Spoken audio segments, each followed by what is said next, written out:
First off, I'd like to thank y'all for taking the time to watch this. I'm going to talk about some stuff that really hurt me, but at the end, I'm going to try to tell you how to get past it.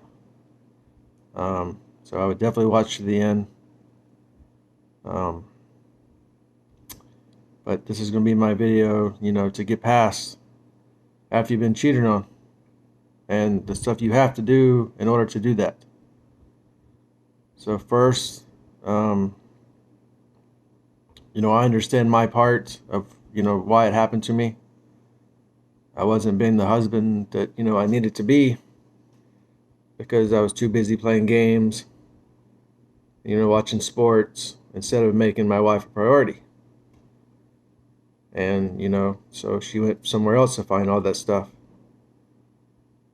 um, I'm not saying it's right. There's proper steps you should take when you feel that way against your partner. You probably should separate and take time away from each other, but it's not a free pass to see other people. You live your life apart and figure out, can you survive without being with each other? Um, so when I found out, I was sitting at home watching the kids, and I got a text message, from a third party telling me that it was happening, and I kind of suspected it for months, but I cared for my wife too much to ask her or um, to accuse her without proof. So once I got the text, I basically kind of went into defense mode. I fell on the floor. I called her and I asked her about it, and she said she'll be home soon and we'll talk about it. And she admitted, and I basically I broke down, and I asked her. I was like, please, give us another chance. I'll change. I understand it's mostly my fault, and I can be the person you need me to be. But I was like, everything has to stop. It's got to be just me and you. Um, it's like, I'll change. I'll be what you need me to be. And at this point, even though I was hurt, I actually, like, I felt more attracted, and I cared about her even more because I knew that she was leaving, and I seen in her eyes that it was over, and that's what actually hurt me, was the fact that she was going to leave. So that, like, jolted something in me, and I was like, yeah, I definitely got to change. So immediately I went to my work, and I was like, asked my bosses, could I have the weekend off so I could take my wife, somewhere by ourselves with no kids and just talk. So we ended up going to Sanibel for the weekend and spending the whole weekend together with just us, talking about the options and kind of getting to know each other at a more personal level. And it was a really good weekend. We spent time in the pool together, and we stayed really close the whole time, like stuff we've never done for years. Um,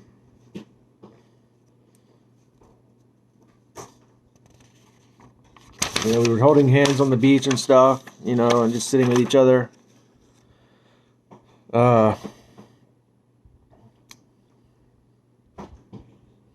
it was a little rough at first because the time we spent together, it was like I I felt like you know it was kind of hard being with her because I didn't know if I was being compared or judged against the other guy, and that lasted for a very long time. And most guys struggle with that already, and it just intensified that. Um,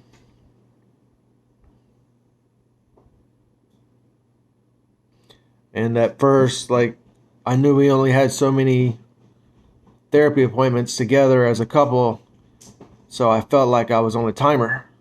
I had six appointments to make this work, and that was what was going through my head. So it was, really stressful. Um, and then right at first, she wouldn't stop talking to the other guy because she had, had strong feelings for him. So it took me a lot of convincing and talking and begging, but she finally did stop talking to him altogether. Um, and like I said, um, it drew me closer to her. She finally stopped talking to everybody, talking with the guy, and she focused just on us. And the hard part was this guy was in my house as a friend, and he was at my kids' birthday parties. He went out with us and stuff. So, I seen him a lot. And the place I bought my car is actually, in the back is where he works, and it's on the back of my car, so I see it every time I get in my car. Um, it's hard to explain, how you love somebody more than you ever have, with that person being the person that, hurt you the worst you've ever been hurt. Um, for a while there, I wish the pain would stop. It got rough. I begged and begged and pleaded with God to, just make the pain go away. I've had countless therapy appointments, by myself to get past all this. Um,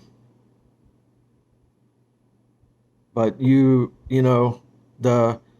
even though I was hurting, my love for my wife was more. It was stronger, and I wanted that more than I did not want to be here, and I wanted that. I felt the love was better and outpowered the hurt I was feeling.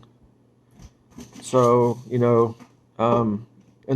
the past, I would play, games when I got off work, and I wasn't really spending time with anybody. But I set times that were for my wife now. From like 7 to midnight is my wife's time, and I watch TV with her. We hold each other and we watch TV, and that's how our love continued to grow because we were spending time together. We bought the adventure box, and we did some of those together. We made a pie blindfolded. That did not come out very well, but we made it together, and I ate it. So I had to change to start spending time with her because that was the reason why. Because I wasn't there for her.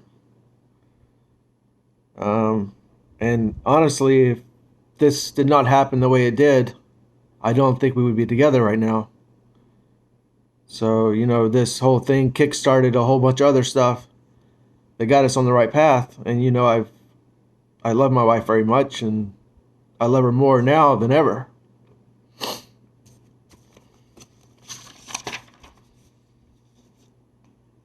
Um, I feel that we're very happy right now where we're at.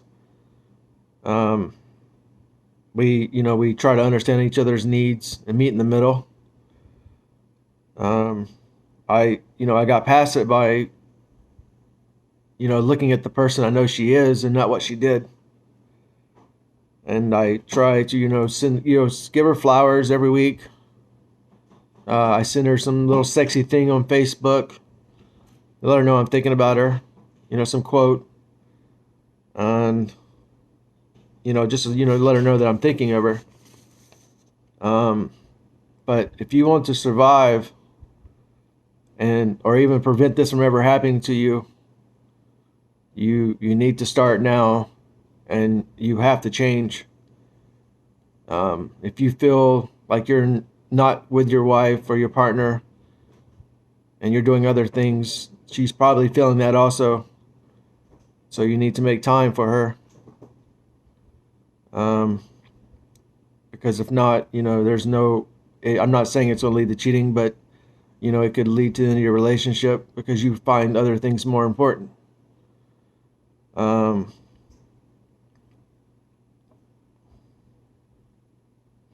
yeah, just don't, like I said, don't assume. Talk to each other. Find out what's needed and what needs to change. Um, and then after it happens, excuse me, after it happens, you need to find out, like I said, the more important things that you care about your partner than what happened. Um, don't let the love burn out by just focusing on it happened, but what you love about your partner that keeps you together. You can't feel the bitterness and the resentment. You have to forgive and not say let it go, but you have to kind of let it go. You may not never forget it, but you have to feel what you have now and what can grow from this. And when you start feeling these bad feelings, you have to associate a good feeling to replace it. So you have to think about the good things y'all had and the things that you can still do, and because that's the only way you're going to be able to move on. All the wonderful things that you love about her or him, that's what you have to focus on. So I've done a lot of that. Every time something bad pops in my head, I have to replace it with something that I found amusing, or it made me laugh, or the times we were together, and that she's with me now, and she chose to be with me, even after all the bad stuff I did by ignoring her and stuff. I thank y'all for watching my video, and I hope it does help somebody, because it is really a rough time.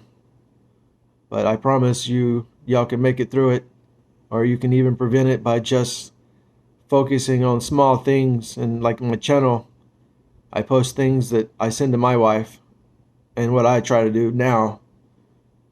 And if you follow those things, it can really help out. And if you can, please remember to subscribe and share if you think somebody needs this. And thank you all again. And God bless.